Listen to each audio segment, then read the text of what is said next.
அனைவருக்கும் அன்பான வணக்கங்கள். 9/12/2024 கார்த்திகை மாதத்து 24ஆம் நாள், கார்த்திகை மாதத்து கடைசி சோமவார திங்கட்கிழமை. இந்த நாள்ல சிவாலயத்திற்கு இந்த ஒரு பொருளை வாங்கி கொடுத்தீங்க அப்படின்னா கண்டிப்பா உங்களுக்கு புண்ணியம் சேரும். சிவபெருமானை பத்தி ஒரு வரியில சொல்லணும் அப்படின்னா, சிவ வழிபாடு செய்யணும் அப்படின்னா அவனருள் உங்களுக்கு இருக்கணும். இந்த பதிவு உங்க கண்ணில் படுது அப்படின்னாலே உங்களுக்கு சிவனருள் இருக்கு அப்படின்னு அர்த்தம்.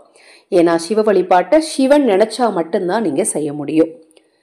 இந்த நாள்ல, இந்த கார்த்திகை சோமவார திங்கட்கிழமையில நீங்க விரதம் இருப்பதால, மற்றவர்களுக்கு ஆதரவற்றவர்களுக்கு தானம் கொடுப்பதனால, கோவிலுக்கு அபிஷேகத்துக்கு பொருட்களை வாங்கி கொடுக்கறதுனால எல்லாம் பாத்தீங்கன்னா உங்கள் தீராத பிரச்சனைகள் நிச்சயமாக தீரும்.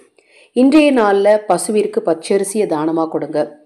இன்றைய நாள்ல தவறாம சிவாலயத்திற்கு போய் வழிபாடு செய்யுங்க. சிவாலயத்திற்கு இந்த ஒரு பொருளை, குறிப்பிட்ட இந்த ஒரு பொருளை வாங்கி கொடுத்தீங்கன்னா உங்கள் எப்பேற்பட்ட பாவமும் நிச்சயமா தீரும்.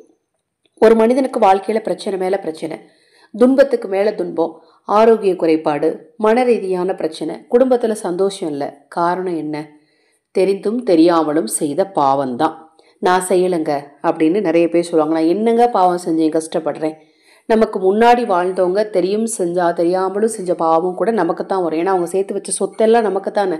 அதை மாதிரி அவங்க தெரிஞ்சும் தெரியாமலும் செய்த பாவம் நமக்கு தான் வரும். அவங்க எனக்கு எந்த சொத்துமே கொடுக்கலங்க அப்படின்னா அவங்க உங்களுக்கு கொடுத்த உடலே ஒரு சொத்து தான். அதனால அவங்க உங்களுக்கு தெரியாம செய்தது அல்லது அவங்களுக்கே தெரியாம செய்த பாவங்கள் கூட உங்க மூலமா தான் தீரும். இப்ப நீங்க அதெல்லாம் தீர்த்து வைக்கல அப்படின்னா அது உங்க குழந்தைகளுக்கு தொடரும். அதனாலதான் தொடர்ந்து சொல்லிட்டு இருக்கேன், வழிபாடு பண்ணுங்க, கடவுளை நினைச்சிட்டே இருங்க, பிரார்த்தனை செய்யுங்க, மந்திரங்கள் சொல்லுங்க, கோயிலுக்கு போங்க, முடிந்த அளவுக்கு தானம் செய்யுங்க, பசுவிற்கு தானம் கொடுங்க, ஆதரவற்றவர்களுக்கு தானம் கொடுங்க. கர்ம வினைய பாவத்தை, தெரிந்தும் தெரியாமலும் செய்த பாவத்தை இந்த ஜென்மத்திலே நீங்க தீர்த்துருங்க. அப்பதான் உங்க குழந்தைங்களாவது நல்லா இருப்பாங்கிற விஷயத்த தொடர்ந்து நம்ம சேனல்ல நான் சொல்லிக்கிட்டே இருக்கிறேன். இந்த நாள்ல பாத்தீங்கன்னா நீங்க செய்யக்கூடிய எளிமையான 10 ரூபாய் இருந்தாலே போதும். இந்த ஒரு தானத்தால சிவாலயத்திற்கு நீங்க வாங்கி கொடுக்கறதுனால உங்கள் எப்பேற்பட்ட பாவமோ நிச்சயமா தீருங்க. வேற ஒன்றும் இல்லை. விபூதியின் தத்துவம் என்ன?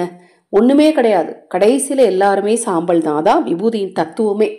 அந்த விபூதியை நீங்க சிவாலயத்திற்கு வாங்கி கொடுத்தீங்க அப்படின்னா கண்டிப்பா நோய் தீரும், குடும்பத்துல சந்தோஷம் உண்டாகும், கடன் தீரும், கஷ்டம் தீரும், மன நிம்மதி கண்டிப்பா கிடைக்கும்.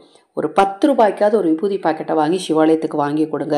உங்கள் எப்பேற்பட்ட பிரச்சனையும் இருந்த இடம் தெரியாம போகும். இது போன்ற எண்ணற்ற ஆன்மீக தகவல்களை தெரிந்து கொள்ள நமது சேனலை சப்ஸ்கிரைப் பண்ணிக்கோங்க. பூஜை பொருட்கள் தேவைப்பட்டாலும், இப்ப நான் சொன்ன பதிவில் உங்களுக்கு ஏதாவது சந்தேகம் இருந்தாலும் 9344692042 இந்த வாட்ஸ்அப் எண்ணுக்கு தொடர்பு கொள்ளுங்க. தொடர்ந்து நம்ம சேனலை பாருங்க. இன்னும் எண்ணற்ற பதிவுகள் தொடர்ந்து வர இருக்கு. அனைவருக்கும் எனது அன்பு வணக்கங்களை கூறி இந்த பதிவை நிறைவு செய்து கொள்கிறேன்.